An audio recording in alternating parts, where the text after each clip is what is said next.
ایک بچے نے مجھ سے پوچھا، اس نے کہا جی کہ میرے ابا جی فوت ہو گئے ہیں، تو وہ گانے باجے کے بڑے دل دادا تھے اور ٹیلی ویژن کے سامنے اکثر بیٹھے رہا کرتے تھے، اور وہ گانا باجا دیکھتے ہی ان کی ڈیتھ ہوئی ہے، کیا وہ جنت میں جائیں گے یا دوزخ میں؟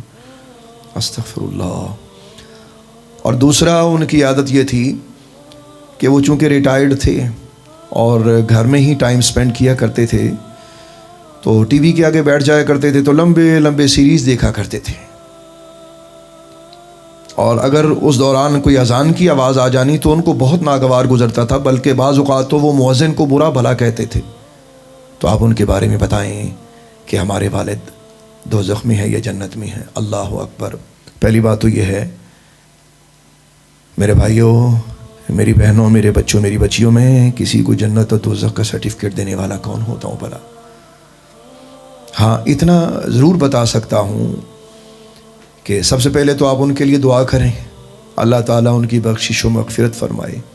دوسرا یہ ہے کہ یہ ہمارے معاشرے میں ایک عام بیماری ہے کہ اللہ کے دین کی بات سنتے ہی گھبرا جانا۔ مثال کے طور پہ اگر کوئی فون سن رہا ہے، یہ تو میں نے زندگی میں بہت سارے لوگوں کو دیکھا ہے، فون سنتے سنتے اذان شروع ہو گئی تو وہ اذان کے احترام میں فون بند نہیں کریں گے، بلکہ مؤذن کو برا بھلا کہنا شروع کر دیں گے کہ تجھے ابھی اذان دینی تھی، حالانکہ اذان تو اپنے وقت پہ ہو رہی ہے، 2-4 منٹ میں وہ ختم ہو جائے گی۔ لیکن یہ جو جدید مومن ہے، اللہ تعالیٰ معاف کرے، تو شاید یہ اسی طرح کہیں ہے۔ پہلے کافی لوگ اذان کا احترام کیا کرتے تھے۔ اسی طرح ٹی وی چلتے چلتے اگر اچانک کوئی اسلامی بات آ رہی ہے تو اسے فوراً یا تو اگنور کرنے کی کوشش کرتے ہیں یا کوشش کرتے ہیں بھائی چینل بدلو چینل بدلو۔ گھروں میں اکثر یہ ہوتا ہے، اور بہت کم لوگ ہیں کہ جو اللہ تعالیٰ کے قرآن پاک کو توجہ سے سنتے ہیں یا اسلام کی بات سنتے ہیں۔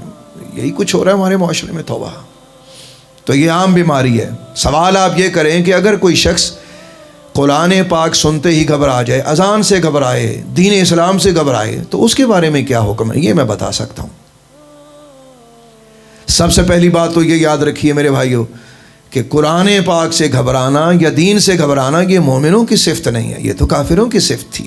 سرکار دو عالم نور مجسم علیہ الصلوۃ والسلام مکہ شریف میں جب آپ نے اس چیز کی تبلیغ فرمائی، اللہ کی وحدانیت کا پیغام دیا، اسلام کی حقانیت کا بیان فرمایا، تو کافروں کی اس صفت کو اللہ نے قرآن میں بیان فرمایا کہ وہ کافر کیا کرتے تھے؟ وَقَالَ الَّذِينَ كَفَرُوا لَا تَسْمَعُوا لِهَذَا الْقُرْآنِ وَالْغَوْا فِيهِ لَعَلَّكُمْ تَغْلِبُونَ۔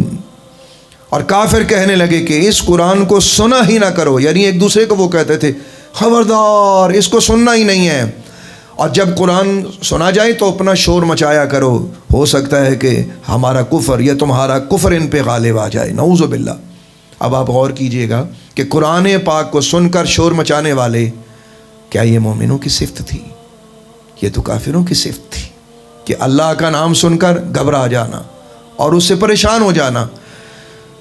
اور دوسرا، کافروں کی ہی یہ صفت تھی کہ جب وہ قرآن پاک کو سنتے تو مستکبرین بہ سامرا تہجرون، اللہ اکبر، تو وہ قرآن پاک سے غرور و تکبر کی وجہ سے سرکشی کرتے اور کہانیوں میں مشغول ہو جاتے اور نعوذ باللہ استغفر اللہ بےہودہ بکواسات کرتے۔ یہ ان کی عادت تھی۔ اب آپ غور کریں کہ قرآن پاک پڑھا جا رہا ہو تو اس کے مقابلے میں آپ اللہ کے قرآن کو چھوڑ کے آپ دنیا کے کاموں میں مشغول ہوتے ہیں، لیکن یہ صفات تو کافروں کی ہیں، مومنوں کی یہ صفات نہیں تھیں کہ وہ گھبراتے، یعنی تکبر کی وجہ سے، ازراہ تکبر کہ ہم نے قرآن نہیں سننا، ہمیں اس کی ضرورت نہیں ہے، اور اپنی دنیا کی کہانیوں میں مصروف ہوتے اور لغو باتیں کیا کرتے تھے۔ یہ مومنوں کی صفت نہیں تھی۔ میرے بھائیو ذرا غور کیجئے گا، کیا آج یہ کافروں کی صفتیں کہیں ہم نے تو نہیں اپنا لی؟ ہم تو رسول خدا کے غلام تھے، ہمیں کیا ہو گیا؟ آج اس کی میں آپ کو ایک اور خطرناک وعید سنانے جا رہا ہوں، سنیے اور کھلے دل سے سنیے۔ او مسلمانوں، رسول خدا کے غلاموں، سن سکتے ہو تو سنو، اللہ کے قرآن کی صدا کو سنو، ہو سکتا ہے کہ دلوں کی دنیا بدل جائے۔ آپ جانتے ہیں کہ جب سرکار دو عالم نور مجسم علیہ الصلوۃ والسلام نے کفار مکہ کو اللہ کا پیغام سنایا اور انہوں نے انکار کیا مختلف طریقے سے، ہیلے بہانے، یہ 2 آیتیں میں نے اس سے پہلے آپ کی خدمت میں عرض کر دی ہیں۔ تو جب آقا کریم علیہ الصلوۃ والسلام دل برداشتہ ہو گئے، آخر اللہ کے حبیب تھے نا، چاہتے تھے کہ یہ اللہ کا پیغام قبول کریں، لیکن جب انہوں نے قبول نہ کیا تو شدید صدمے کی حالت میں سرکار دو عالم علیہ الصلوۃ والسلام نے اللہ کے حضور عرض کیا، وقال الرسول یا رب ان قوم اتخذوا هذا القرآن مہجورا، اور سرکار دو عالم علیہ الصلوۃ والسلام نے اللہ کی بارگاہ میں عرض کی کہ اے اللہ، اے میرے رب، میری اس قوم نے اس قرآن کو چھوڑ دیا۔ اللہ اکبر۔ اب لفظوں پہ غور کیجئے گا کہ قرآن کو چھوڑنا یہ کافروں کی صفت تھی، تعلیم قرآن کو اپنانا یہ مومنوں کی صفت تھی، یہ تو کافروں کی صفت نہ تھی۔ اور بعض کہتے ہیں کہ اس آیت کریمہ سے مراد یہ ہے کہ سرکار دو عالم علیہ الصلوۃ والسلام قیامت کے دن اللہ کی بارگاہ میں عرض کریں گے کہ یا اللہ، یہ وہ لوگ ہیں میری امت کے، یا وہ کافر، یہ وہ لوگ ہیں اے اللہ کہ جنہوں نے اس قرآن کو چھوڑ دیا تھا۔ اب یہ دو طرح کے طبقے سامنے آئے، ایک تو وہ کافر کہ جنہوں نے قرآن کا انکار کیا۔ مجھے تو یہ ڈر ہے استغفر اللہ تعالیٰ کہ جب کافروں کی صفات ہمارے وجود کے اندر ہوگی اور بغیر توبہ کیے ہم مر گئے تو ایسا نہ ہو کہ کافروں کے ساتھ ہمارا بھی حشر ہو، اور جب یہ فرمایا جائے کہ اے اللہ، یہ وہ لوگ تھے کہ جنہوں نے میرا قرآن چھوڑ دیا، کہیں ہم بھی ان کی صف میں شامل ہو کر نہ کھڑے ہوں۔ آئیے ذرا اس کی تفسیر پہ غور کرتے ہیں۔ صرف ایک مفسر قرآن تفسیر ابن کثیر میں آپ کی خدمت میں، صرف ایک تفسیر قرآن تفسیر ابن کثیر میں آپ کی خدمت میں پیش کرتا ہوں کہ قرآن کو چھوڑنا کیا ہوتا ہے، کہ کافروں نے قرآن چھوڑا اور آج ہمارا بھی یہ حال ہے کہ ہم اپنے اللہ کے قرآن کو چھوڑ چکے ہیں۔ سنیے گا تفسیر ابن کثیر میں اسی آیت کریمہ کے تحت جو میں نے ابھی آپ کی خدمت پہ پیش کی ہے، وقال الرسول یا رب ان قوم اتخذوا هذا القرآن مہجورا، اس آیت کی تفسیر میں لکھا ہے کہ قرآن پاک کو چھوڑنے کا کیا مطلب ہے۔ اللہ اکبر، استغفر اللہ تبارک و تعالی۔ وہ کہتے ہیں چونکہ یہ کافروں کی صفت تھی تو مومنوں کی صفت نہ تھی، لیکن چھوڑنے کے اور بھی کئی طریقے ہیں، نعوذ باللہ۔ وہ چھوڑنے کے سارے طریقوں کو ذکر کرتے ہیں اور وہ یہ لکھتے ہیں کہ اس کا مفہوم یہ ہے کہ نعوذ باللہ استغفر اللہ، قرآن کو چھوڑنا تو کافروں کی صفت تھی، یہ مومنوں کی تو یہ صفت ہی نہ تھی۔ اور وہ کرتے کیا تھے، یعنی قرآن کو چھوڑتے تھے۔ اس کا مفہوم کیا ہے؟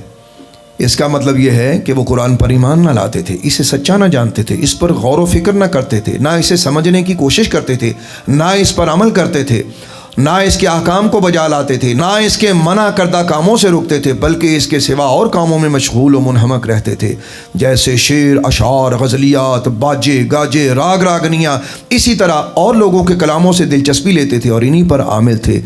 یہی اسے چھوڑ دینا تھا۔ اللہ اکبر۔ یہ ساری کی ساری صفات جو کفار کی ہیں، توبہ نعوذ باللہ کہ آج مسلمانوں میں پائی نہیں جا رہی۔